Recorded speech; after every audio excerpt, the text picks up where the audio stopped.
എറണാകുളത്തുനിന്ന് പിറവത്തേക്ക് വരുന്ന ആ പാലമാണ് നമ്മൾ കാണുന്നത്. അതിൻ്റെ കരയോട് ചേർന്ന് പുഴയിലേക്ക് ഫേസ് ചെയ്ത് നിൽക്കുന്ന ഇന്ത്യയുടെ ഈ ഒരു യുദ്ധവിമാനത്തിൻ്റെ മോഡലാണ് കാണുന്നത്. ഇത് ഒറിജിനലാണെന്ന് തോന്നുന്നു, കാരണം ഇവിടെ കൊണ്ടൊന്നും ഇത് സ്ഥാപിച്ചേക്കണം. വളരെ മനോഹരമായിട്ടുണ്ട്. ഇത് പിറവം ആറ് സ്മൂത്തായിട്ടിങ്ങനെ ഒഴുകിക്കൊണ്ടിരിക്കുന്നു.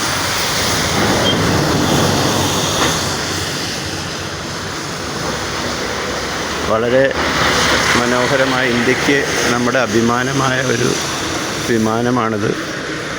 എന്തായാലും ഇതിലെ പോയപ്പോൾ ഇതൊന്ന് ക്യാമറയിൽ പകർത്താൻ അവസരം കിട്ടി. ഇവിടെ ഒരു ദേവാലയമൊക്കെ ഉണ്ട്.